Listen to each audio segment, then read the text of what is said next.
Hey guys, welcome back to my YouTube channel Prince Strong. आज मैं फिर एक बार आपके सामने एक इंटरेस्टिंग फैक्ट लेकर आई हूँ। आज हम मधुमक्खी के बारे में जानेंगे। ये एक यू सोशल उड़ने वाला कीड़ा है जो एपिस जीनस के बी क्लैड में आता है। ये यूरेशिया के मूल निवासी होते हैं। ये अपने 12 मासी औपनिवेशिक घोंसले के निर्माण और शहद के अधिशेष उत्पादन और भंडार में जुटे हुए होते हैं।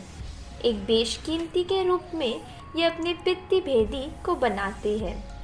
कई जानवरों के लिए चारा लक्ष्य भी तैयार करते हैं, जैसे कि बिच्छू, भालू और मानव शिकारी संग्रहकर्ता।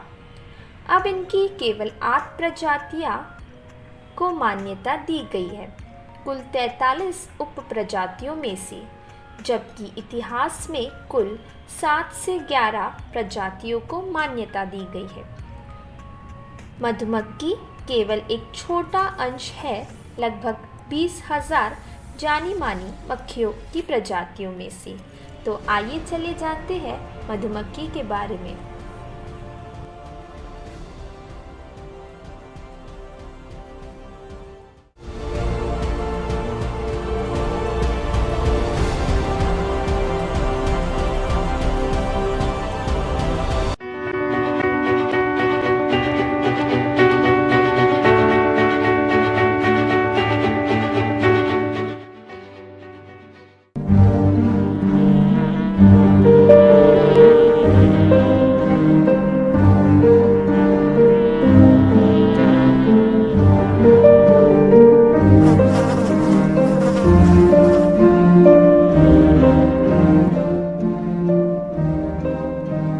इस धरती पर हर एक जीव का अपना एक अलग महत्व है, अलग भूमिका है,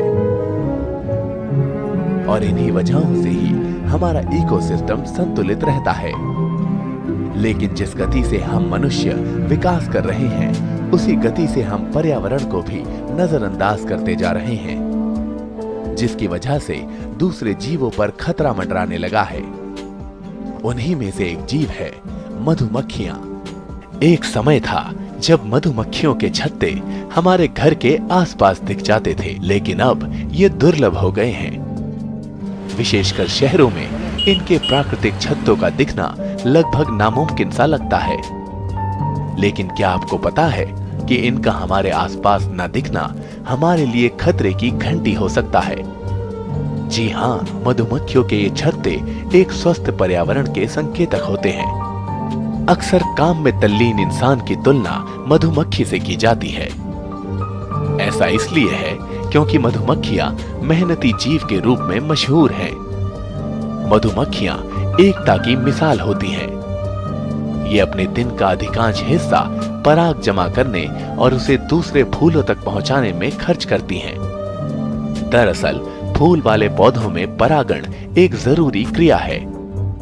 पौधों में पराग कण का नर भाग से मादा भाग पर स्थानांतरण परागण कहलाता है। परागण के उपरांत निषेचन की क्रिया होती है और प्रजनन का कार्य आगे बढ़ता है। परागण क्रिया हवा, पानी, पक्षियों और कीट पतंगों द्वारा की जाती है। इसमें मधुमक्खियां प्रमुख भूमिका निभाती हैं। हम में से ज्यादातर लोग मधुमक्खियों के बारे में केवल ये जानते हैं कि इनसे हमें शहद मिलता है, जो हमारे स्वास्थ्य के लिए बहुत लाभदायक है। लेकिन सच तो ये है कि मधुमक्खियां पृथ्वी पर मनुष्यों के लिए सबसे महत्वपूर्ण जीवों में से एक है। हमारे हर क्षेत्र में मधुमक्खी का एक बहुत बड़ा योगदान है। ये बहुत ही मित्र कीट है हमारा, इंसान का भी, इन्वायरमेंट के लिहाज से भी, बायोडाइवर्सिटी के लिहाज से भी, क्योंकि ये कई तरह से भूमिका अपनी अदा करती हैं। सबसे पहली बात तो इनका जो नेचर में रोल है, वो रोल है फसलों की पर परागण द्वारा पैदावार को बढ़ाना, और उस पैदावार को एक सस्टेनेबल मैनर में बढ़ाना। और इस इनके महत्व को शायद दुनिया भर में जानते हुए भी पहचाना उतना रिकॉग्निशन नहीं मिला, जिसको कि डेवलप्ड कंट्रीज़ ने बहुत पहले से इस पर काम करना शुरू किया और पहचाना और उसका उपयोग किया। लेकिन हमारे यहाँ धीरे धीरे इस चीज़ को अभी तो बढ़ावा मिल रहा है, लेकिन शुरुआत में इसकी उतनी पहचान नहीं की गई। कि इस धरती पर मधुमक्खियों के महत्व के बारे में हमें कई वैदिक ग्रंथों के अलावा सुमेरियन और बेबीलोनियन क्यूनिफॉर्म में उल्लेख मिलता है। इसके अलावा महान वैज्ञानिक अल्बर्ट आइंस्टाइन ने सालों पहले कहा था कि दुनिया में अगर मधुमक्खियां खत्म हो जाएंगी तो उसके 4 साल बाद धरती में जीवन समाप्त हो जाएगा। जी हाँ, ये बिल्कुल सच है। आधुनिकता की चकाचौंध में हम दिन रात प्रकृति के साथ खिलवाड़ कर रहे हैं। आज के इस दौर में कृषि फसलों में परागण के लिए बहुउपयोगी किसान की मित्र मधुमक्खी खतरे की जद में आ गई है। अगर समय रहते इन्हें संरक्षित नहीं किया गया तो हम पर खाद्यान्न संकट मंडराने लगेगा। ये मधुमक्खियां करीब 80% से भी ज्यादा पौधों का परागण करती हैं, जिसमें से 70% मानव खाद्य फसल होते हैं। हम कह सकते हैं कि हमारे खाने का हर तीसरा निवाला मधुमक्खियों की देन है। ये मधुमक्खियां न सिर्फ फूलों के परागण में अहम भूमिका निभाती हैं, बल्कि अन्य जीवों जैसे पक्षियों और कीटों को भी भोजन उपलब्ध कराकर पर्यावरण को संतुलित करती हैं। विशेषज्ञों का मानना है कि हमारे देश में 5 करोड़ हेक्टेयर फसलों का परागण मधुमक्खियों पर निर्भर है। मधुमक्खी कृषि फसलों में अपने परागण के जरिए 30% तक अधिक पैदावार बढ़ाती हैं। लेकिन वर्तमान समय में मधुमक्खियां धीरे धीरे लुप्त होती जा रही हैं। खेतों के अलावा जंगलों से भी मधुमक्खियों के छत्ते गायब होते जा रहे हैं। मधुमक्खियों की संख्या घटने के साथ साथ उनके छत्तों की संख्या भी कम हो रही है। उनकी कम होती संख्या के लिए सिर्फ और सिर्फ हम इंसान जिम्मेदार हैं। क्योंकि आप देखेंगे कि इन्वायरमेंटल डिस्टर्बेंसेस हमारे बहुत हो रहे हैं। हमारे क्लाइमेटिक कंडीशंस में बहुत सारे चेंजेस आ रहे हैं। हमारे वातावरण में पॉल्यूशन और बहुत सारी चीज़ों से वातावरण को जो नुकसान हो रहा है, दूषित हो रहा है। तो मधुमक्खी भी क्योंकि एक जीव है भाई, वो भी इन डिस्टर्बेंसेस से अलग नहीं रह सकता। उसका असर इन पे मधुमक्खियों पे भी आता है। और जब वो असर आता है तो वाइल्ड जो जंगली हैं उनके प्रोटेक्शन के लिए कोई इस तरह का नहीं है कि उनको कोई प्रोटेक्ट करने के लिए एक हद तक, क्यों जंगल में उस तरह से नहीं काम हो रहा है कि वो उनको प्रोटेक्ट किया जाए। तो वो जो डिस्टर्बेंसेस हैं उनसे उनको नुकसान हो रहा है और वो धीरे धीरे उनमें कुछ कमी आ रही है, इसमें कोई दो राय नहीं है। कीटनाशकों का बढ़ता प्रयोग इनकी संख्या पर विपरीत प्रभाव डाल रहा है। नियोनिकोटिनइड युक्त कीटनाशी संख्या घटाने में ज्यादा असरकारी साबित हुए हैं। ये रसायन प्रजनन को प्रभावित करता है और मधुमक्खियां भ्रमित होकर अपना रास्ता भूल जाती हैं। इतना ही नहीं, औद्योगिक कार्यों, खनन एवं पेट्रोलियम शोधन के कामों में उपयोगी सेलेनियम के कारण भी इन पर विपरीत प्रभाव हो रहा है।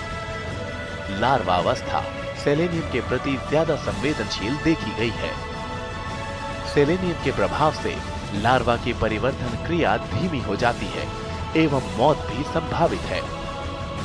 सेलेनियम मधुमक्खियों में परागकण और मकरंद द्वारा पहुंचता है।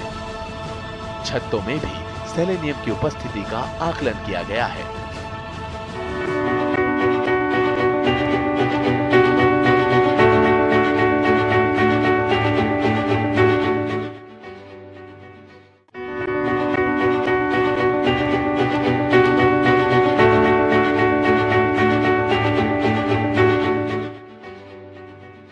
वहीं नई दिल्ली के भारतीय कृषि अनुसंधान संस्थान में भी फसलों पर परागण संबंधी कुछ परीक्षण किए गए थे। इस परीक्षण में पाया गया कि जिन फूलों का परागण मधुमक्खियों ने किया उनमें बीज बनने के आंकड़े कई गुना ज्यादा थे। इस शोध में सौंफ में 15 गुना बढ़ोतरी, बरसीम में तो बीज उत्पादन की बढ़ोतरी 112 गुना रही। वहीं सरसों में जिन फूलों को मधुमक्खी ने परागीकृत किया उनके फूलों से औसतन 82% फली बनी तथा एक फली में औसतन 14 बीज और बीज का औसत भार 3 मिलीग्राम पाया गया। इसके विपरीत जिन फूलों को मधुमक्खी द्वारा परागण से रोका गया उनमें सिर्फ 5% फलियां ही बनी। एक फली में औसत एक बीज बना जिसका भार 1 मिलीग्राम से भी कम पाया गया। इसी तरह तिलहन की 100 परागणी किस्मों में उत्पादन 25 से 30% अधिक पाया गया। ऐसा नहीं है कि ये मधुमक्खियां केवल फसलों को ही लाभ पहुंचाती हैं। इनका परागण फलों, मेवों और सब्जियों के लिए भी बहुत जरूरी है। फल एवं मेवे की बात करें तो इसमें बादाम, सेब, खुबानी, आड़ू, स्ट्रॉबेरी, खट्टे फल एवं लीची जैसी चीजें मधुमक्खियों पर ही निर्भर होती हैं। वहीं सब्जियों में पत्ता गोभी, धनिया, खीरा, फूल गोभी, गाजर, नींबू, प्याज, कद्दू, खरबूज, शलजम और हल्दी भी इन्हीं पर निर्भर करते हैं। बादाम पूरी तरह से, जबकि सेब और चेरी जैसे फल 90% तक इन मधुमक्खियों पर ही निर्भर हैं। पॉलिनेशन की बात जैसे मैंने बताया सबसे बड़ा एक योगदान है, क्योंकि उससे फसलों की काफ़ी पैदावार बढ़ती है। पॉलिनेशन को लेके फसलों की पैदावार बढ़ाने में जैसे बहुत सारी फसलें, जैसे सेब की अगर बात करें तो सेब के बगीचे में अगर फूल के समय मधुमक्खी पालन या उसकी मधुमक्खी की कॉलोनियाँ रखी जाती हैं तो उसकी पैदावार में 6850% तक का वृद्धि रिकॉर्ड की गई है, आंकी गई है। ऐसे ही लीची की बात करें तो उसकी फसल में 10,000% तक पैदावार में वृद्धि है। सेब, संतरा, अमरूद सभी फसलों में। ऐसे ही अगर फील्ड क्रॉप्स की बात करें, सरसों की बात करें तो 160% तक की वृद्धि उसमें रिकॉर्ड की गई है।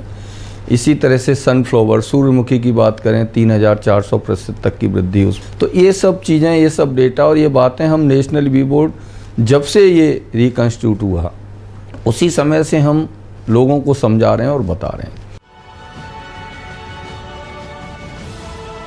मधुमक्खियां न सिर्फ कृषि उत्पादन में वृद्धि करती हैं, बल्कि इसके पालन से किसानों को अच्छी आय भी होती है।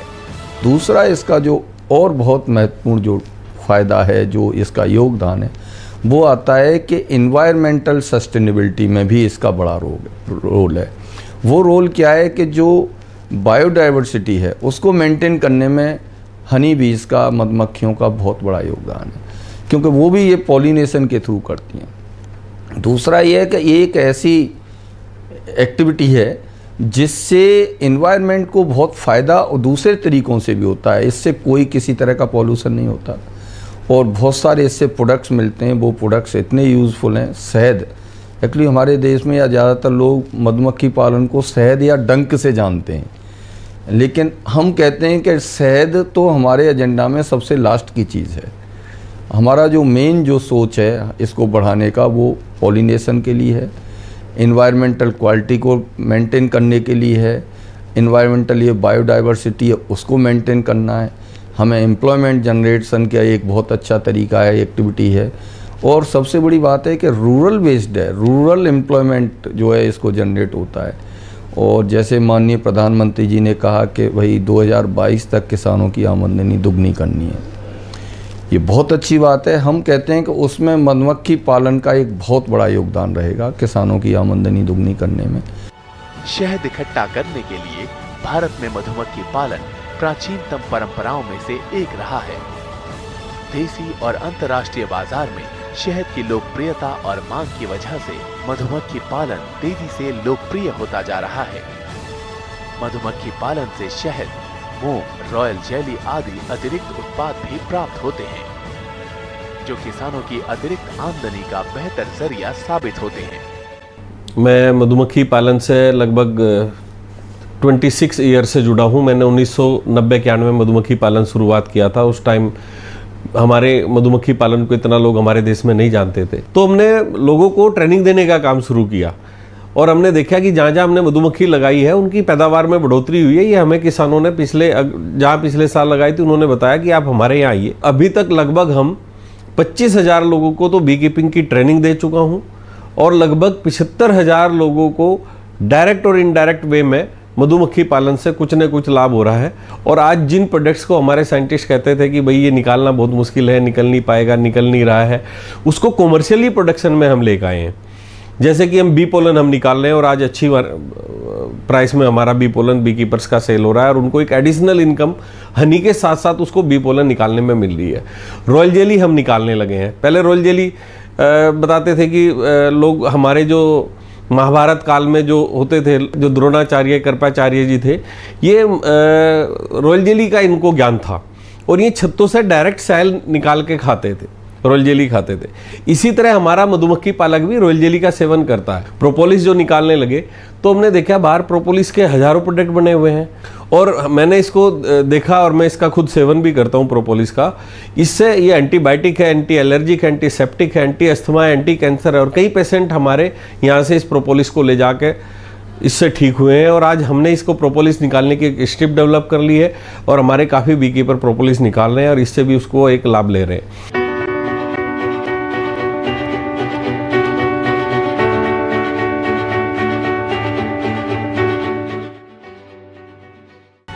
कभी आपने इस बात पर गौर किया है कि मधुमक्खियां अपने छत्ते में मोम से 6 कोनों वाले खाने बनाती है?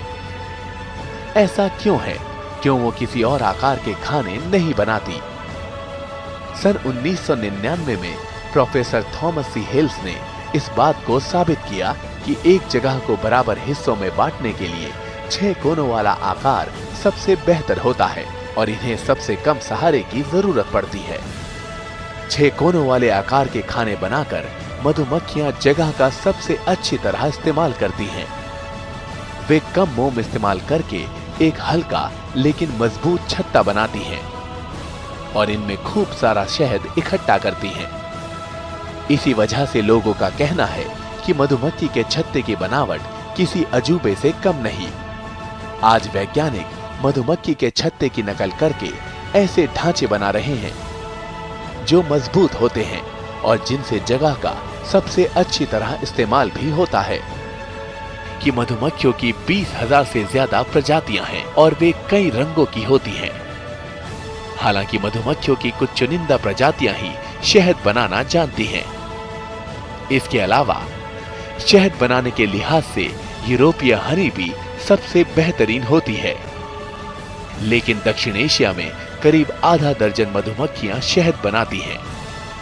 शहद बनाने वाली मधुमक्खियों में एक तरह की सामाजिकता होती है। वो महत्वपूर्ण सूचनाएं छत्ते की दूसरी मधुमक्खियों तक पहुंचाती हैं। वैसे शहद बनाने वाली मधुमक्खियों का वैगल डांस मशहूर है, लेकिन वास्तव में ये शहद के छत्ते के आसपास मधुमक्खियों की आवाजाही है। अलग अलग प्रजातियों की मधुमक्खियां वैगल डांस के दौरान अपनी अलग आवाज निकालती हैं। केवल मादा मधुमक्खी ही डंक मारती है, नर नहीं। ऐसा इसलिए है क्योंकि डंक मारने वाला हिस्सा वही अंग होता है जो अंडा रखता है। हम में से ज्यादातर लोग मधुमक्खियों के महत्व की ओर ध्यान नहीं देते। इसका सबसे बड़ा कारण यही है कि हमें इनके महत्व के बारे में इतनी जानकारी ही नहीं होती। इसलिए यह जरूरी है कि न सिर्फ सरकारी स्तर पर बल्कि निजी स्तर पर भी इसके प्रति जागरूकता फैलाई जाए। लोगों को इसके महत्व के बारे में अवगत कराया जाए। इनके बचाव के लिए हम सभी निजी स्तर पर कुछ न कुछ प्रयास जरूर कर सकते हैं। जैसे कीटनाशकों का प्रयोग कम किया जाए, जंगलों को खत्म न किया जाए, आम नागरिक और सरकार के द्वारा इनको बचाने के लिए ठोस कदम उठाए जाएं। मोबाइल फोन के टावरों को जंगलों से दूर लगाया जाए।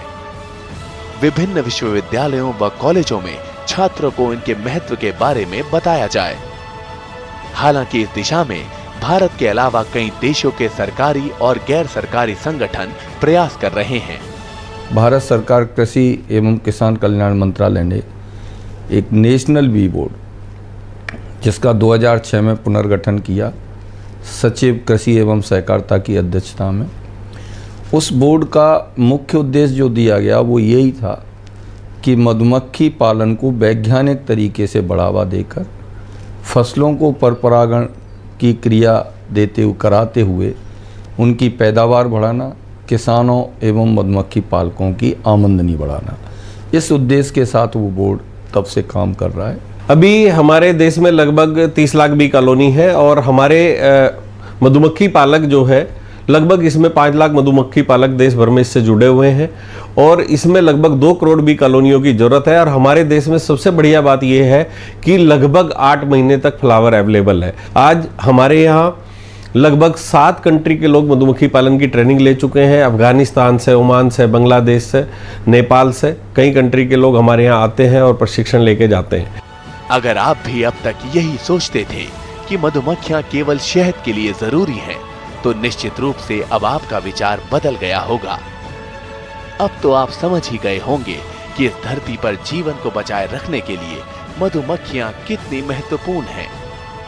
किसान इसके पालन से न सिर्फ कृषि उत्पादन को बढ़ा सकते हैं, बल्कि इनसे मिलने वाले शहद और मोम जैसी चीजों से अच्छा खासा लाभ कमा सकते हैं। ऐसे में हम सभी को इनके संरक्षण की दिशा में प्रयास करना चाहिए। हमें इसके लिए दूसरों को भी जागरूक करना चाहिए। ऐसा करके वो इस धरती को खूबसूरत बनाने में भी अपना योगदान देंगे।